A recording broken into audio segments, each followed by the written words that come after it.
Morning दोस्तों, 4 फरवरी 2023 का current affair इस वीडियो में हम लोग देखेंगे। तो चलिए शुरू करते हैं। पहला हमारा जो प्रश्न है, हाल ही में यूके ने भारत के किस पूर्व प्रधानमंत्री को लाइफ टाइम अचीवमेंट ऑनर से सम्मानित किया है? तो यहाँ पर 4 ऑप्शन आपको दिए हैं। पहले तो हम लोग ये जानेंगे कि हमारे भारत के पहले प्रधानमंत्री कौन थे। तो ये है जवाहरलाल नेहरू। राष्ट्रपति कौन थे? सुप्रीम कोर्ट के मुख्य न्यायाधीश कौन थे? ये आपको याद होना चाहिए। अगर नहीं है तो आप कमेंट करके बता सकते हैं। तो अब हम बात करते हैं अटल बिहारी वाजपेयी और मनमोहन, दो ऐसे लोग हैं जिनको हम बोल सकते हैं। तो यहाँ पर जो आंसर होगा वो कौन सा होगा? सही आंसर कौन सा होगा यहाँ पे? डॉक्टर मनमोहन सिंह। दूसरा हमारा जो प्रश्न है, हाल ही में बजट में PM programme for restoration awareness nourishment and amelioration of mother earth की घोषणा की गई का संबंध है। तो ये पीएम प्रणाम जो यहाँ पर एक योजना है उसका संबंध किससे है? रासायनिक उर्वरकों को कम करना है या वैकल्पिक उर्वरकों को बढ़ाना है, कीटनाशक दवा का कम करना है? यहाँ पर जो ऑप्शन है आपके पास में 4 ऑप्शन है। तो इसका जो संबंध है मैं आपको बता देता हूँ।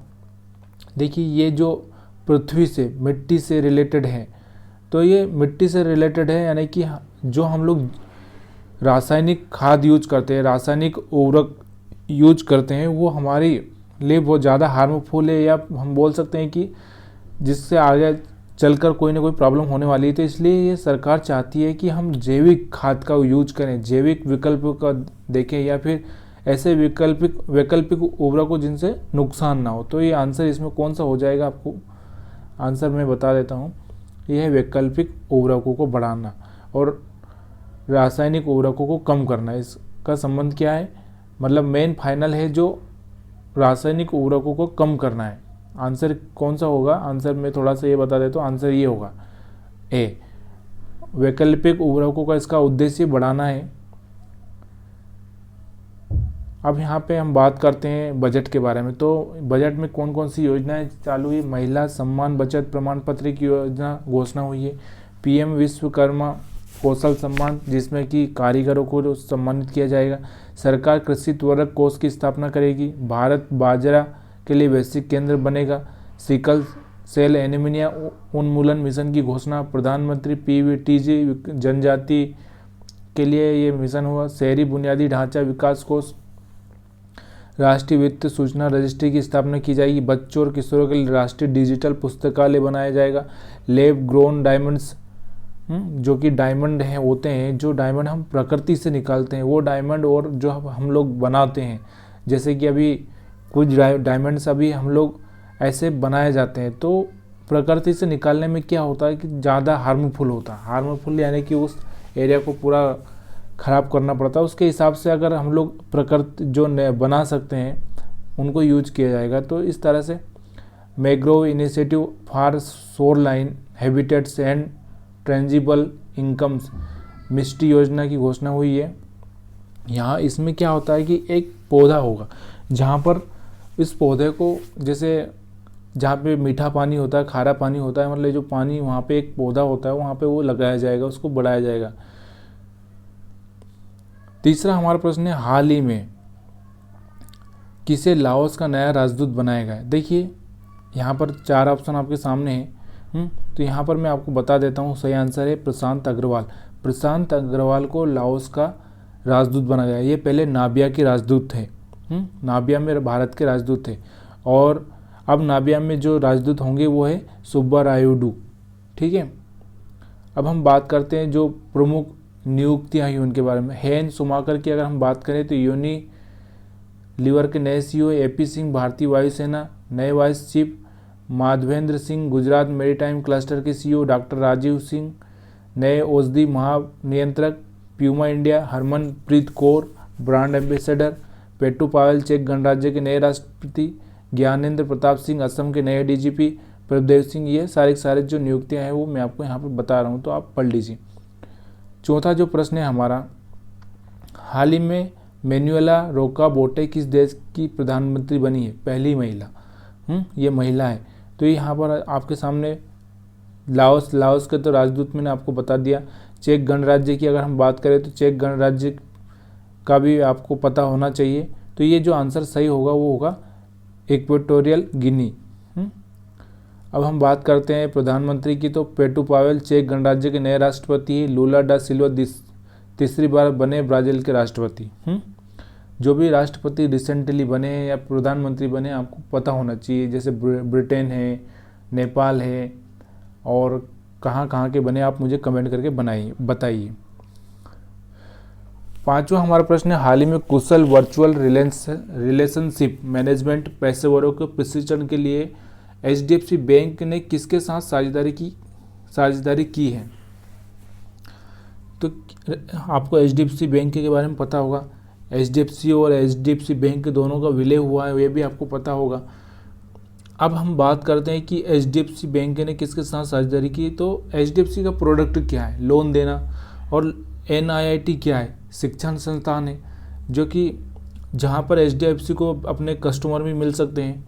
तो ये आपस में साझेदारी की कि जिनको जो ज़रूरत होगी उनके हिसाब से हम लोग मैनेजमेंट करेंगे। तो यहाँ पर जो आंसर होगा NIIT। ठीक है।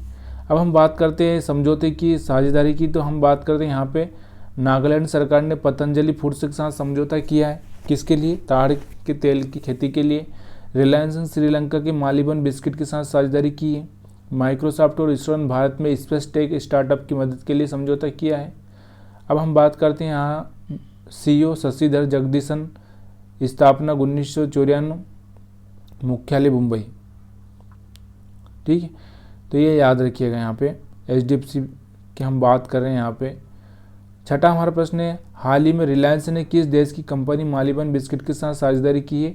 तो यहाँ पर ये जो मालिबन कंपनी है, आपको पता होना चाहिए मालिबन कंपनी कहाँ की है। मालिबन बिस्किट्स है श्रीलंका की। कहाँ की, श्रीलंका की। अब श्रीलंका के बारे में अगर हम बात करते हैं तो श्रीलंका में अभी मतलब लोन का रिस्ट्रक्चर किया जाएगा। अभी एक न्यूज़ आई थी, लोन का रिस्ट्रक्चर किया जाएगा। श्रीलंका ने अपना जो पोर्ट है एक 99 साल के लिए जो लीज पर दे दिया है, आपको पता भी होगा। उसके बाद श्रीलंका के ऊपर बहुत सारा कर्ज है। तो यहाँ पर अगर हम बात करते हैं श्रीलंका की, तो यहाँ पे कार्यकारी और न्यायिक राजधानी कोलंबो है, प्रशासनिक राजधानी जयवर्धन है, पूरा कोट्टे हैं, राष्ट्रपति रानिल विक्रमसिंघे हैं, मुद्रा श्रीलंकाई रुपया है। सातवां हमारा प्रश्न है, हाल ही में कुवैत में किसने ITA पुरुष टूर्नामेंट जीता है। तो यहाँ पे 4 ऑप्शन आपके सामने हैं, चारों में से आपको सही आंसर बताना है। तो ये आपको कमेंट करके मुझे बताना है, मैं ये नहीं बताने वाला हूँ। ठीक है। यहाँ पे अगर हम बात करते हैं तो ये बहुत सारे जो टूर्नामेंट है या जो भी खिताब है वो सारे के सारे यहाँ पे खिताब के बारे में मैंने देख रखा है। ब्राज़ील की जोड़ी ने अभी हमारी भारत की जोड़ी रोहन बोपन्ना और सानिया मिर्जा को हराया था। अनाज सिंह ने ब्रिटिश जूनियर ओपन में गर्ल्स अंडर स्क्वैश खिताब जीता। टालोन ग्रिस्कपुर ने जीता महाराष्ट्र में ओपन टेनिस। ये सारे के सारे जो खेल के बारे में है वो मैंने यहाँ पर दिया है। नोवाक जोकोविच ने एडिलेड अंतर्राष्ट्रीय पुरुष एकल खिताब जीता। युकी भाम्बरी और साकेत माइनेनी ने जीता बैंकॉक ओपन टेनिस खिताब। तो ये जो भी खेल से रिलेटेड है वो आप यहाँ पे पढ़ सकते हैं आराम से। आठवां हमारा प्रश्न है, हाल ही में किसने वज्र डिवीज़न की कमान संभाली। देखिए एक पूरी बटालियन का ग्रुप होता है और उसमें एक एरिया स्पेशल होता है, उसकी एक कमान बनाई जाती है। तो कमान, वज्र कमान, अलग अलग नाम होता है कि कौन सी कमान है। जैसे कि हमारे इंद्र देवता का एक वज्र एक हथियार होता है, वैसा का वैसा एक हथियार की तरह, वेपन से की तरह काम करती है।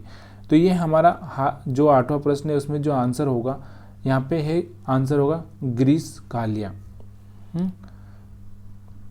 अब हम बात करते हैं यहाँ पे, तो ये जो नियुक्तियाँ, लेफ्टिनेंट जनरल अरविंद वालिया भारतीय सेना के अगले इंजीनियर इन चीफ नियुक्त हुए हैं और एयर मार्शल पंकज मोहन ने भारतीय वायुसेना की पश्चिमी कमान संभाली। कौन सी कमान? पश्चिमी कमान। और वायुसेना के नए वाइस चीफ कौन बनाए गए? AP सिंह। 9 हमारा प्रश्न है, हाल ही में केंद्रीय पर्यटन मंत्री ने कहाँ विजिट इंडिया ईयर 2023 पहल की शुरुआत की।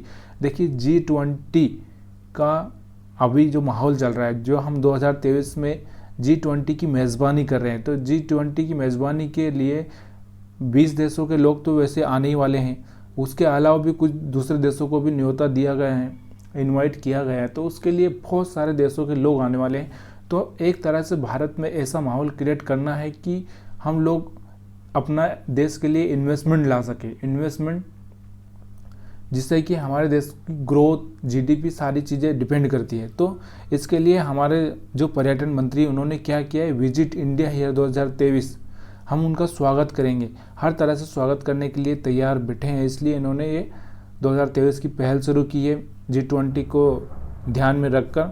और G20 की बैठकें लगातार अलग अलग पुणे, बेंगलुरु, तमिलनाडु, राजस्थान में, मध्य प्रदेश में, हर ज़िले में, और हर, जैसे कि अभी रिसेंटली कहाँ पर हुई थी आपको पता होना चाहिए। तो ये सारी बैठकें हो रही है। तो हर देश का हर कोना विकसित करना है, इसके लिए हर कोने में कहीं ना कहीं बैठकें रखी जा रही है। तो यहाँ पर जो आंसर होगा, वो आंसर कौन सा होगा, मैं ज़्यादा आपको समझाता नहीं हूँ, ये होगा नई दिल्ली में। 10वां हमारा प्रश्न है, हाल ही में जाग्रेब ओपन 2023 में किस भारतीय पहलवान ने कांस्य पदक जीता है? तो यहाँ पे भारत की अगर हम बात करते हैं तो ये है अमन शेरावत। अमन शेरावत ने कांस्य जीता है। और यूतो निशिजी ने रजक, और अली अब्बास ने स्वर्ण, क्योंकि यहाँ पर जो अब्बास है, यूतो निशुची को हराया इन्होंने। तो ये याद रखिएगा आप थोड़ा सा, क्योंकि अभी अभी हुआ है ये। तो चलिए, ये सारे प्रश्न ख़त्म हो चुके हैं। तो अभी आप एक बार फिर से रिवाइज कर सकते हैं, थोड़ा सा मैं आपको देता हूँ।